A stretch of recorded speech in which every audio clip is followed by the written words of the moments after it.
So, hey everybody, my name is Tyler Patterson. I am look what I just did. I am a 18-year-old foreign exchange trader. I have a company called Powerhouse Business LLC where I teach and show people how to trade currencies within the foreign exchange market. And today we are going to be talking about is market movers. Now, I feel like market movers is a very relevant topic, seeing as though we have like the coronavirus going on, and with the coronavirus there's like a lot of people that are speaking out, and when certain people speak out, the market goes very crazy. So a market mover, there are two types of market movers, right?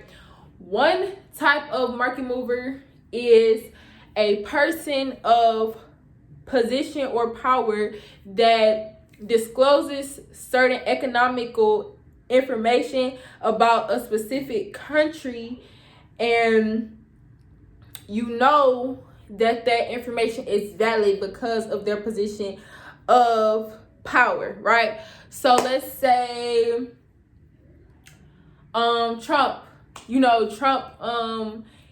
he gives a speech, and I think last week on Friday he gave a speech saying that we was gonna put more money into the economy, stuff like that, etc., and that made the markets go down. The reason that this made the markets go down is because yes, they're going to print off more money into the economy, but this is a bad thing because the government is already in debt, and just because you give people $1,000 per tax-paying adult, that does not necessarily mean that that's going to make the economy better, because if all these people are not going to work, there is no money being, organically generated through the markets. And because there is no money being organically generated through the markets, then this is why this is bad. So a lot of investors, a lot of, stockholders, stuff like that, they will value the USD as, they would devalue it, right? The bears would take over, and basically SPX 500, US 30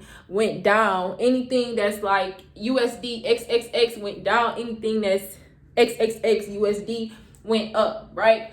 Another example is Brexit. So Brexit is basically something that happened in Great Britain, and it was kind of like the act of Great Britain, or it was basically the act of Europe splitting from Great Britain, right? And I don't really know a lot about it, because actually when I was introduced to Brexit, it was when I first started trading. All I knew is that it was one specific day where they was trying to get rid of some type of leader in a country, and all I know is all GBP pairs went crazy, went 500 pips that day. 500 pips. No doubt my team called 500 pips in 2018. It was probably December of 2018. So that's another example of a market mover, because somebody in a position of power, they wanted to impeach this person. Well, if you have no government structure, then that shows that your government is weak, and if your government is weak, your economy is probably weak. So that will make other people around the world value the currency that you have as low grade currency, you feel me? And that's a market mover. So basically, market movers have the power for the market to make impulse moves that you will not see coming until they actually speak, right? So if you like a price action trader, and everything in your power, everything on your chart, a specific pair is about to buy, but it's also news coming out, right? And that news, something, the jobless claims went up this month, if it's NFP week, and that news comes out, or something like that, or President Trump speaks and he says something dumb about the country, it's just gonna flop. Everything is just gonna flop.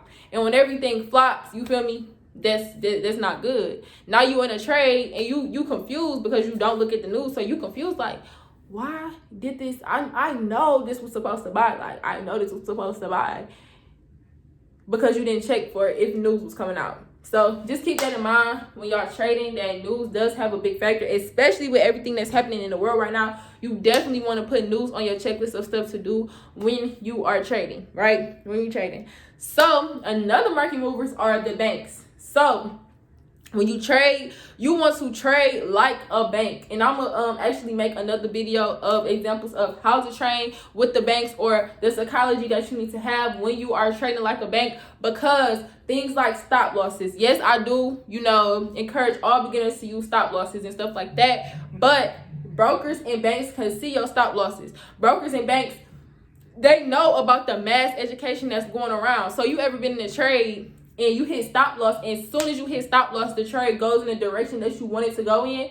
This is because this is done strategically by banks, because they want to stop you out. They want to take all your money out of the market, and then they want the move to go in their direction. And if that does not make sense, think about it. If I have a piece of pie, right, and I'm only splitting it in half, right, that means if I only got to split that pie in half, I'm getting a big piece of the pie. But think about it. If I have a piece of pie and I have to split that pie 10 ways, I'm still getting some of the pie. I'm still getting to taste the pie, but I'm getting a smaller piece. And so that is really why banks want to wick you out of the trade. Because if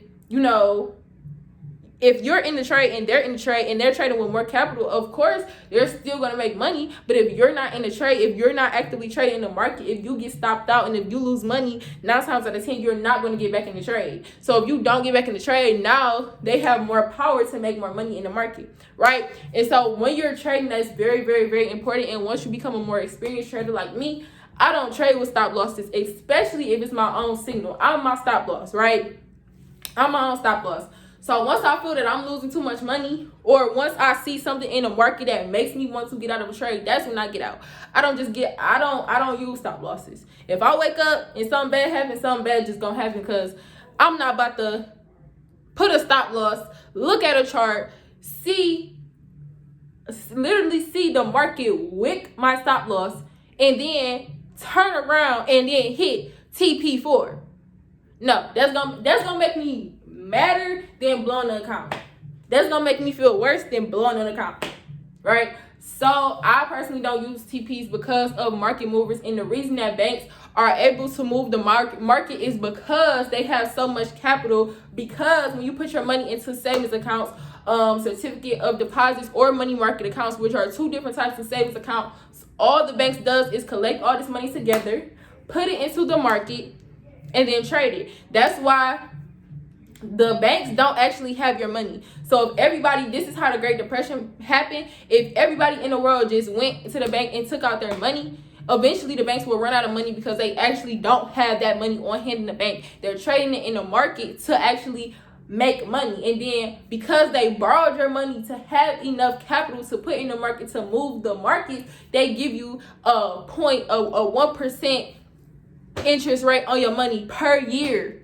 So if I put $1,000 in the bank, after 1 year, I'm gonna get $1. That's BS. Okay. So yeah, those are market movers, right? And so these are important for you to know. Small tips, but big tips when it comes to your trading account. Because like I said, the first type of market mover, if you don't know that somebody important is doing a speech, and you get into a trade and everything in your power is saying buy, but what that person is saying is negative, and it's going to affect whatever currency that you're trading in a negative way or even a positive way, and you just in the wrong direction, you're going to be fucked, right? If you're in a trade and you want to be trading with the banks, you want to trade how the banks trade. You don't want to trade like a novice trader, like, just a regular day trader. You want to trade like you actually got $1 million of capital, $10 billion of capital, right? Because that's how you're gonna get more success in the market. So you guys, that is really the end of my video. I'm gonna get more into this tomorrow as far as trading with the banks. I think it's gonna be like more based on what I want to do, but I think I want to do another live trading video because that was actually fun tonight. But we just gonna see. But I really enjoyed making this video. I kind of look cute today, so I'm kind of feeling myself. But you guys, that's basically it. Keep supporting me, keep sharing my videos, keep commenting on my videos, like, subscribe, all of that. Thank you for all the support, and I will see y'all tomorrow. This is March Madness Day 19.